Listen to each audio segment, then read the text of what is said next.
Gets killed at the door. What you say? Is he Maury? Dear brother, by the time you read this.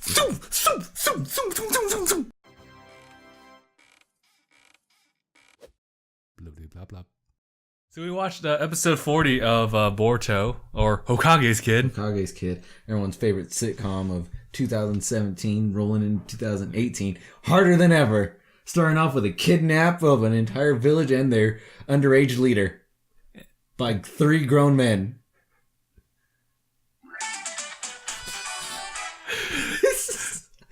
I was trying to waste time, that way it would load. Oh, I gotcha.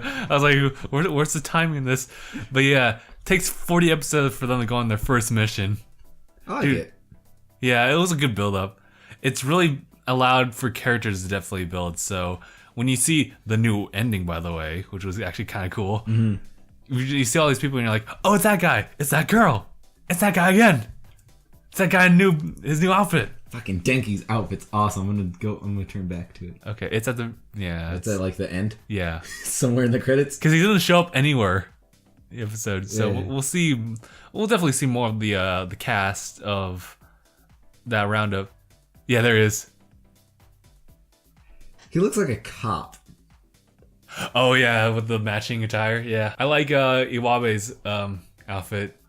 It looks modern.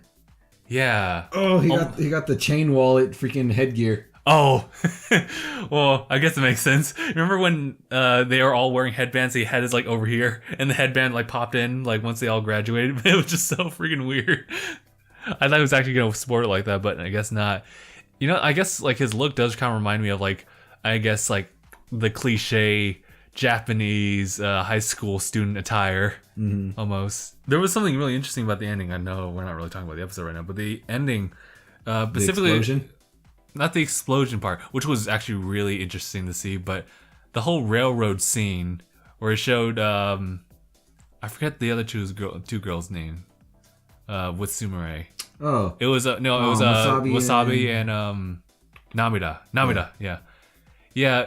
It shows like I guess everyone else like looking beyond the end of the tracks, and you see like all 3 of the girls with a lot of things going on. Also, we see Sumire like in her old outfit, just kind of walking across like as the rain showers. Well, all of them are in their old outfit up until it shows them again. Yeah. Oh, so maybe there's some kind of like backstory to that. Also, I just noticed about the endings that they do show a little bit of time lapse too. Yeah, but see, they're all in their old outfits because she's not wearing her white outfit. Oh, you're right. So I kind of wonder what that entails. I think it's just flavor. Well, I guess anyway, in this episode, it shows the new Team 7 kind of doing their new thing, or their new mission. Obviously, we get a little bit more attention with Boruto and Naruto, in the sense that Boruto's like, this is a piece of cake, and Naruto's telling him otherwise, like, hey, look, it's not. It's not. I don't know how I feel about this part, though. This part of the ending? Mm-hmm. I'm worried because that's a lot of Naruto, and that's definitely Boruto putting his headband down. But it feels more like an altar instead of just like a nightstand right now. Oh, I see what you mean. Mm-hmm. I don't know. It could be that. There was a lot of foreshadowing in the ending, too. Well, I wouldn't say not a lot, but just like definitely there was foreshadowing going on. This was definitely the part where Boruto is just like looking like very depressed, like towards us, as like everything like he remembers just like blows away. So I have to wonder like what happens there. It has to be equivalent to like pain or something that happens like at the very beginning of the episode 1 of Boruto, where it's like it's near the end of the Shinobi world. And it's definitely this is definitely something that happens later, relevant or relating to episode 1, because they've been showing a lot of like what's going to happen in all of the endings. There was like little bits and pieces of here, just you kind of wonder what's going on. I do like the timing of this where the ending's being posted here. They've been pretty good with that as far as like, okay, what ending do we want to show? We want to show this one, and we want to show the one that features Sumire as she kind of changes like to like her darker side. After that kind of blows away, they just switch over to like much more like upbeat, featuring Kagura as he was kind of transitioning to being a good guy. And then now they have this one where it's like their first mission, and it suits well with the I guess the overall theme of like, or I guess maybe not the theme, but just like the overall feeling that you're gonna get from this arc, where things are gonna get very real for Boruto and company. Yeah. However, it seems like now it's gonna be a clashing of like his ideals and seeing how well he can like last as like a shinobi with that mindset of his. Because throughout this entire episode, you'll see like everyone just, even Mitsuki saying like, you know, like Boruto acts too rash. Whose side are you on? My father is the admiral. He's not here. And he's probably not suited to be a shinobi per se, but as long as he has the teamwork, then yeah, I guess they'll pull through. Which is actually the title of the next episode, I believe. It's Strength and Unity. Yeah, I'm just really worried because I think this is gonna be Boruto's first taste of like of loss. They've all now seen the dead man. Mm-hmm. We're all gonna die. My father's the admiral. Oh. That person's very much not alive anymore. Oh my god, they have to fight fucking Zoro. As of yet, he hasn't really lost anybody. You think? But this ending, it makes me feel like something really big's gonna happen. And I'm wondering if they save the village, but they don't save the leader. Yeah. I don't think she's gonna make it through the end of the arc. Yeah, I'm thinking that too. I'm thinking that Boruto will get close to the leader, the head, whether it be like anything beyond like friendship is, well, it's whatever. But he's gonna be close enough where like he's going to be like fast friends with her, and then it's gonna happen. Yeah. She might actually just like kick the bucket, and sadly, like he'll see missions much more differently.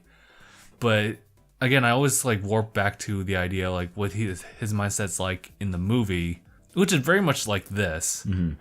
So I have to wonder like, will this happen later after the movie, or is it gonna happen in a way that's convenient, or it's like, okay, well, he needs to change his mindset now, but like during the movie he needs to have like a completely different attitude, or are they gonna just rewrite everything? I don't want them to rewrite everything, but I do want them to like rewrite some of it just to give it a more natural feel into what's actually happening. Mainly because their build has been really different as to like leading into the thing, into the movie, because he does have like some resemblance of respect for his dad already. I guess so, yeah.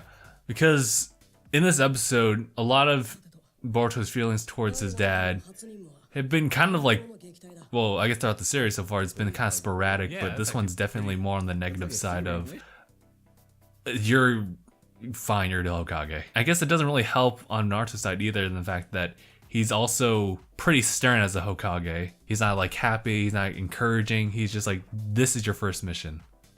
Mm-hmm. I mean, that's all well for him, but it's just like, I guess it creates like further of a separation between him and Boruto, even if he doesn't know about it. There's a lot to unpack in this episode, other than the fact that like it's the first real mission. It's definitely pulling one of those stunts where it's, oh, it's a D, C ranked mission, it's whatever. It's a B ranked mission. Or higher. Or higher. You lied to us. I know, right? But we didn't have the money. Bitch, we heard this excuse like 16 years ago. You know what happened? We got a Hokage out of it. What's the plan? Because now other shinobi are getting involved. So that also puts strains on like other relations with other villages, although... it seems like they're just a cell group instead of like an actual thing, because they didn't have any headbands or discernible markings other than their war paint. I guess so. And that's more of a brigand and rebel call than an actual organization. Yeah. I feel they might just be mercenaries. Maybe. Missing men and whatnot. Yeah. And if that's the case, then I guess I can understand why they're so cautious about like approaching like Leaf Ninja. Mm-hmm. The guy was saying like there's some pretty exceptional ones like after the war, so I don't want to fucks with them. I don't but these kids, So like, we can take care of them easily. They set their sleeping area on fire. Oh. Everyone was covered in. Everyone was like taken up by genjutsu, and then the girl, Lady Kiri, got captured, and just like everything's gone to shit. Yeah, this is the attack right here. Okay, so looks like all the matching details. Wow. Impressive attention to detail. There's half of a Naruto face right here. Mm-hmm. Half of a Kakashi face right there. A V out of freaking Tsunade. A very, very destroyed Minato. Poor second. It looks like he's not even there. Look at the third. Oh no, yeah, you're right. That's the third. And second, yeah, okay, he's okay. Yeah. First, I was like, So that's incredible attention to detail, to where it's the exact same destruction as they've always showcased. We're going to continue on with this arc. I have no idea how long it's going to be for. I'd say 10 episodes. That seems pretty fair for an arc like this. And then what happens afterward happens. Well, and so now, from the start of this arc to the start of the next one, it's probably going to be about 7, 8 episodes. Most likely 7 episodes. And then 3 episodes of downtime, and then they're going to start the next arc. Sounds about right. That sounds like a formula for shonen. This arc is interesting because it's definitely very real. They just they threw you into this one, and they are setting up all these different points of like, oh shit, said Boruto, what's wrong with you people? He's like really experiencing like the real shinobi world now, where there's a lot more that you don't see coming. So school didn't teach you this, boy. Friendships don't matter when you dead. Yeah, I think that's like the biggest thing I'm worried about is when his first friend dies. It might actually happen here. If it'd be like him befriending it'll be someone that an acquaintance that he makes, yeah, which would be Lady Kiri, but I'm talking about like someone that was in his school group, like his first friend, not a mission acquaintance. Do you think that like the ending might be telling us that like Sumere's group, someone there might die, might pass? If it's an in-depth analysis on like, oh, my bullshit ass cinematography meanings and whatnot, which I have 0 of, it would be Sumere due to her walking in the rain and whatnot. Yeah. She's the only one that seems to be in a more sad setting than everyone else. Yeah. Because everyone's just kind of hanging out, watching it in the during the setting sun, and she's walking it alone in the rains in the distance. Because the rain, it shows the rains in the distance. Mm-hmm.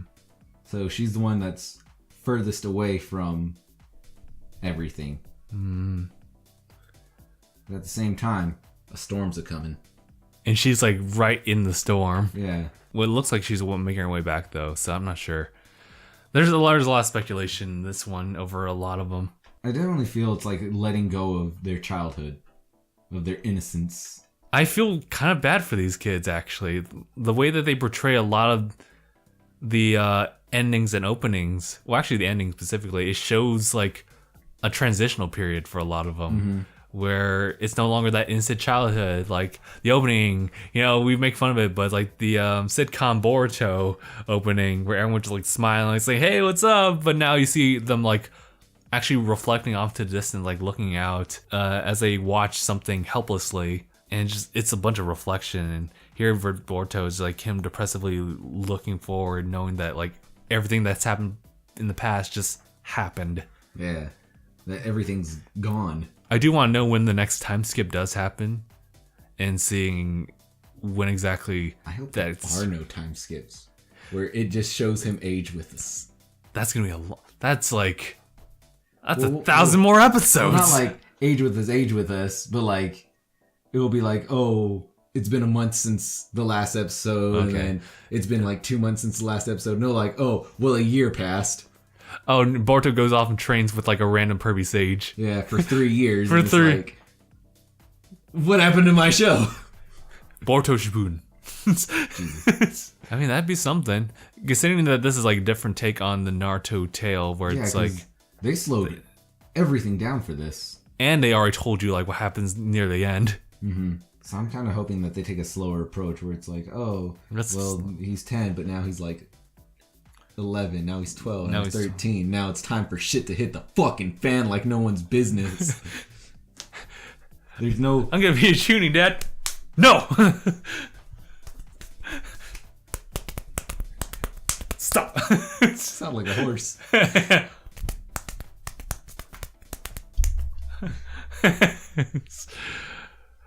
But I'm definitely curious at where this arc is going to go based solely off of this credit scene. Yeah. If it relates to anything. It feels like something bad has to happen in this arc. Mm-hmm. Like irreversibly bad. Irreversibly bad. All right. I guess that's pretty much it. So we'll call it an episode and we'll see what happens in the... We watched the preview. Yeah. So... we're going to see stuff happen, and I don't think it's going to be for the better. It's actually going to plunge us further down to like the circumstances that are going on in this little village. But yeah, we'll see about it, and we'll talk next time. So thank you guys so much for watching. If you guys want to stay in the know of all the things we talk about Boruto-wise, please be sure to subscribe. There's also a little bell button, click that you just be informed of when we do it by the minute, and also support our Patreon. So thank you guys so much for watching. We'll see you guys in the next one. #bye everyone.